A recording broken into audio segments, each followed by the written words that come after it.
Here's my honest Bowers Wilkins Px8 review and whether they're still worth it in 2025.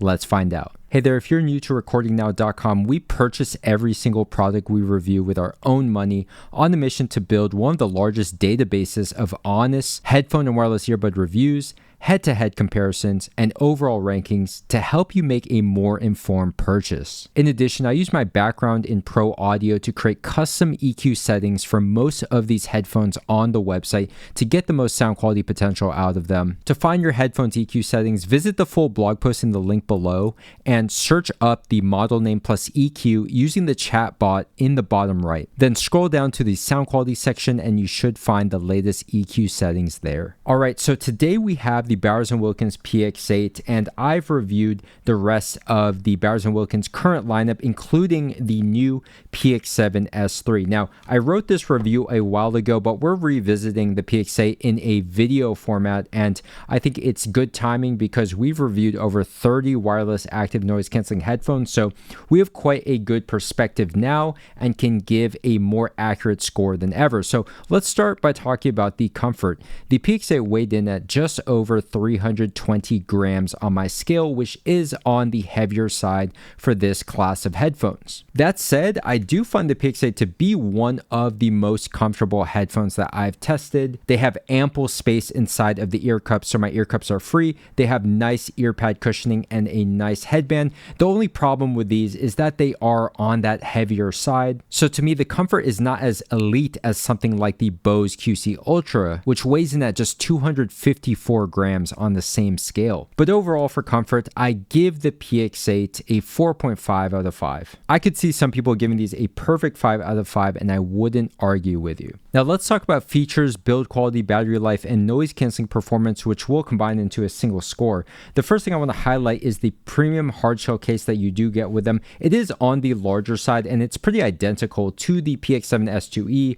the Px7 S3. The only difference here is that you have this leather tag instead of the usual fabric. And inside you're going to get your typical USB-C to USB-C cable and a USB-C to stereo cable as well. These two cables are also featured on the other models. So regarding its features, the Px8 was released a while ago in September 2022. It has Bluetooth 5.2 with aptX adaptive, has your active noise canceling transparency mode, ability to turn either of them off, and you do have that smartphone app with the ability to customize a very basic 2-band EQ, just bass and treble, and update the firmware. These also have multiple microphones for built-in calls, but other than that, these are pretty much your typical modern wireless noise canceling headphone. So let's talk about the build quality, which I do want to highlight real quick. So there are mixed feelings and mixed reception about the build quality. Some people complain about the headband kind of peeling off and losing some of that adhesive, which I do believe that they updated at some point. At least that's what I heard online. And also some people were complaining about the earpad cushions. Perhaps they seem to wear down at an accelerated rate. Now, for me personally, I have not had those issues. I do think that the headband seems to be slightly peeling off, or at least that's something that someone pointed out in the comments. But for me, I don't really notice any issues with this pair of headphones. And personally, I actually think that the build quality of these is quite excellent. If you look here at the material that they use on the exterior of the ear cups and for the headband, you have this nice metal. You also have leather here on the exterior of the ear cups. You have leather here on the headband and on the exterior as well. You have these really nice premium ear pad cushions. To me, everything about the Px8 screams luxury and quality. I find these to be one of the best built wireless noise canceling headphones today. And this is probably where some of that $600, $700 plus price tag comes into play. Now, moving on to the battery life, the Px8 is rated at a 30 hours of battery life on a single charge, which is around average, maybe slightly above average for the class. Moving on to the noise canceling performance, I think this is one area where the Px8 could be improved with a newer model like the Px8 S2, which is rumored to perhaps come out whether it's later this year or next year. I think that the noise canceling on the newer Px7 S3 does take a step forward when it comes to the noise canceling performance on the Px8 and on the previous Px7 S2e. Overall, I think the noise canceling can be pretty good depending on the environment. environment and the certain frequencies that you're looking to filter out. But personally, I don't think it's on the level of the elite options like the Sony XM6, the Bose QC Ultra, the Sonos Ace, and the Px7 S3, as I mentioned. So honestly, I think the noise canceling really is something that could be improved. So overall, for features, build quality, battery life, noise canceling performance, I give these a 4.5 out of 5 with a little bit of room for improvement. All right, so let's talk about the sound quality, which is honestly, I think the biggest point of contention and controversy about these headphones online. I've read really mixed reviews of people loving this headphone, hating this headphone, and I think I know why these are so polarizing. Okay, so starting with my personal first impressions, I get why people don't like this headphone, because when I first started listening to this headphone, I actually thought they were malfunctioning. I thought that there was something wrong with it, and to be honest, I think it really boils down to two things. So one, the stock sound profile. To describe it is it's going to sound pretty muffled because it is a warm, lush, dark sound signature that it's not quite neutral, but it's also definitely not consumer friendly where, you know, we're pushing forward the bass and the treble. We're actually pushing forward the mids, which is kind of unique for the consumer class of headphones. You know, maybe something like the Sennheiser wired headphones has a similar sound signature, but done better, to be honest with you. But the Px8, to me, what I was hearing at first was, you know, I was finding the sub bass to be completely lacking, almost like bassless. And then you do have this irregular bump in the upper bass and lower mids, which is creating this muffled and overall just kind of wonky sound signature in a way, because really that upper bass bump, it gives this impression that these have a lot of bass, but again, the sub bass and the sub bass slam specifically was really lacking, especially out of the box. Now, my second point that I want to bring up, other than that stock sound profile, which I think is really tuned in a way that's very opinionated, and unfortunately, I think like 50% or more of consumers are not going to love that sound signature that I just described, okay? Because that sound signature, it works mostly for older music, and I would say if you're seeking realistic timbre and warmth as opposed to critical listening and details in the treble, and also for me, you know, the modern music and having that sub bass and having that low end is really lacking in these. Now, something happened when I listened to these past the 40 or 50 hour mark, which is my second point I want to bring up. I think what happened was that these earpad cushions started to loosen up and form a better seal. And I think that that actually improved the bass response and kind of mellowed out the sound and made them a little bit more full and impactful, because I still remember the first time listening to these, again, I thought they were broken because the bass was really lacking and there's just something wrong, honestly, with the sound. And, you know, I came back from listening from all these other headphones before and then revisiting the Px8 now after having reviewed over 30 headphones. I will say that I do still like the Px8 sound signature because it is one of the most relaxing headphones that I've listened to. Now, that's not going to be everyone's cup of tea, including my own. My inherent preferred sound profile is going to be neutral bright. I like to do critical listening with my background as an audio engineer, a music producer. I'm usually listening for details. And so for me, these are not my preferred sound signature. That said, they're the most relaxing headphone and one of the more realistic timbre in this class that I've listened to for vocals, for instruments. So if that sounds like up your alley, maybe you listen to just older music, you listen to classical, you listen to jazz, you know, these headphones can be very pleasing. And the other thing about them is that they have a very intimate sound stage that is not very wide. It's not very deep. Everything is kind of close. So if you're listening to jazz, for example, you kind of sound like you're right next to the musicians on stage. Like you're not actually sitting in the front row. You're not singing like a concert hall. You're on stage and you can hear everything right next to you. So that's up to you whether you like that or not. It can be flattering. It can be not as good, to be honest, as having that bigger, more spacious, expansive sound. But overall, you know, these are a mixed bag. But for me, I've went from hating them, honestly, out of the box to liking them a lot. And now I've come back to like a mellowed out sort of stance where, you know, these again are the most relaxing headphone that I have listened to in this class. So if that's your cup of tea, then these can be very charming. Okay. Now, to give some quick sound impressions, Px7 S3, way more consumer friendly, way more sub bass, way more treble detail. These are the literal polar opposite of the Px8 for good reason. I think they made this because they kind of wanted to fix all the things about the Px8 that consumers were complaining about.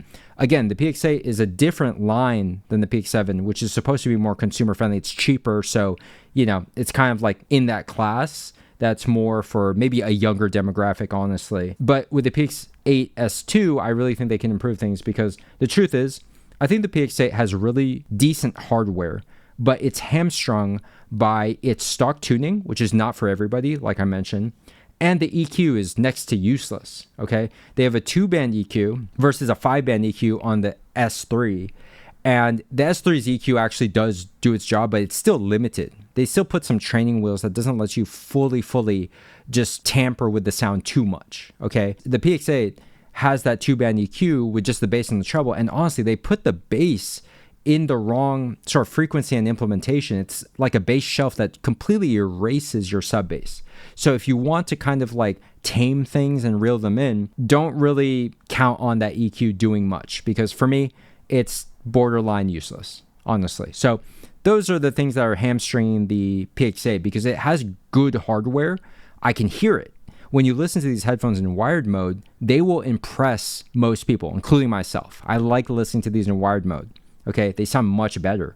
But unfortunately, these are wireless headphones, and you know, because of that lack of EQ and the flexibility, we're stuck with that sound profile that's very polarizing, very opinionated. Okay, now the S3, much more consumer friendly, much more fun. Now, bringing over the Focal Bathys, the Bathys to me is just a much more engaging and a much more balanced headphone than the Px8 when it comes to its tonality. Okay, tonality is nailed pretty well on the Bathys, although I have found that EQing these can bring them out a little bit better. They can sound a little muffled depending, but overall they have even more soundstage and spaciousness and honestly just balance between bass, mids, and treble than the Px8. I put these in a tier above the Px8, maybe half a step above. Now let's bring up the Bang & Olufsen H95, which is an interesting headphone, also in that high-end tier, these costing a bit more. The H95 is very similar to the Px7 S3. V-shaped, bass, treble forward. It's the complete opposite of the Px8, which is warm, it's lush, it's a little darker. The H95 is a bit bright to the point of being a little shrill and, you know, just a little peaky in the treble, but having tons of resolution, being one of the most resolving headphones in this class. Okay, so there you have it. I hope that I was able to describe what the Px8 sounds like. Overall, the Px8 is a mixed bag. I like them, honestly. I've gone from hating them to almost loving them. I don't really want to say loving because for me, they're not my preference for sound profile, but I sit at a place where they have their place. You know, they are a very relaxing headphone if you just want to lay down, listen to probably not the most modern music, and just relax. I don't think there's a better headphone for that case, but if that's not you, if you like critical listening, hearing the details like me, then these are probably not the choice for you. So overall for sound quality, I give these an 8.9 out of 10. Good hardware, good drivers underneath the hood, but lacking flexibility with EQ and having a very opinionated tuning is going to make these a mixed bag. Okay. But if what I describe you may love, then you'll love these. But if that doesn't sound like your cup of tea, avoid the Px8. Now, moving on to value. Okay, this is where things get interesting.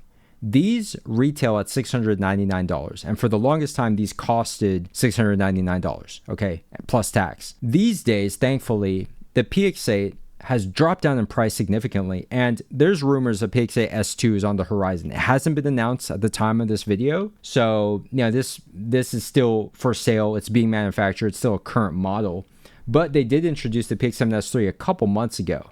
Okay, so the S2 is probably overdue at this point, at least to be announced. Now, I'm looking on Amazon, and in the recent Prime Day, these dropped to below $400 brand new for certain colorways, which is insane if you ask me. I think considering the quality of these, they are definitely worth, I would say, $500. Okay, so looking at the prices right now, they're available for as much as $600 to as low as $450 brand new right now on Amazon. As the price gets closer to that $450, and again, for Prime Day, they dip to below $400, the value score goes up. These are very high quality headphones that, again, I personally like these headphones a lot these days, okay? They have their place, and it depends on my mood, but these are one of my more favorite headphones that I've tested. Now, regarding the price and the value, overall, I do think these are worth it. And as you get lower and lower below that $700 retail, as you get closer to $500 and $400, the value score goes up. But overall, I give these a 4 out of 5 for value. I think they're worth it. They are really high quality build quality. So to me, they scream luxury, and they really are a wonderful product. But honestly, they're getting a little bit old as far as the noise canceling technology, and sound quality wise, there are some incredible values these days. Just like the Cambridge Audio Melomania P100, which just released an SE edition. So they just updated this that was already great, and honestly a bit better sound quality than the Px8 as a whole, with a better EQ and everything. And these are available for under $300 all day. So overall, value-wise, I'm pricing them at that market price of around $450, which I'm seeing right now at the time of this recording for certain colorways. And I think that is a great value, but this value score can go down the closer you get to that $700 retail, okay? Overall, the Px8 receives an 8.8 out of 10. So a solid overall headphone that scores pretty well on paper, and subjectively, I do like these headphones. I would consider this headphone as my pick for a headphone that can do it all. And if I had to just only choose one of these headphones to spend my money to keep and to only have one and not be able to switch, and have like 2 or 3 models, the Px8 is in the running, I'll say. I probably would prefer the newer Px7 S3 because of how it sounds, not only out of the box, but with a 5-band EQ, I'm able to balance them out even further.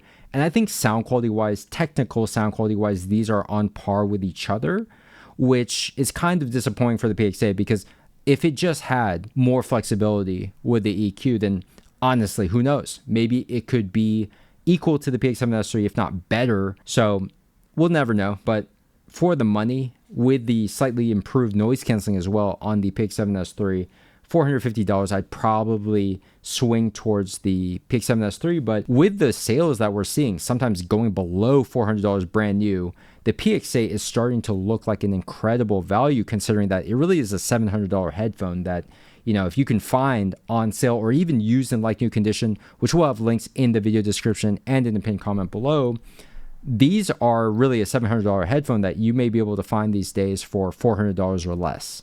Which that's where I think these become a smoking value and deal, especially if that sound signature, it's something that floats your boat and is up your alley, okay? So if you enjoyed this video, hit the thumbs up button, leave a comment below. Remember to visit recordingnow.com to see the rest of our headphone content, our overall rankings, detailed comparisons, and to find EQs for pretty much all of the headphones available here. If you want to continue doing research for your next wireless headphone or earbud purchase, I'm going to link a relevant playlist and video so you can keep watching next.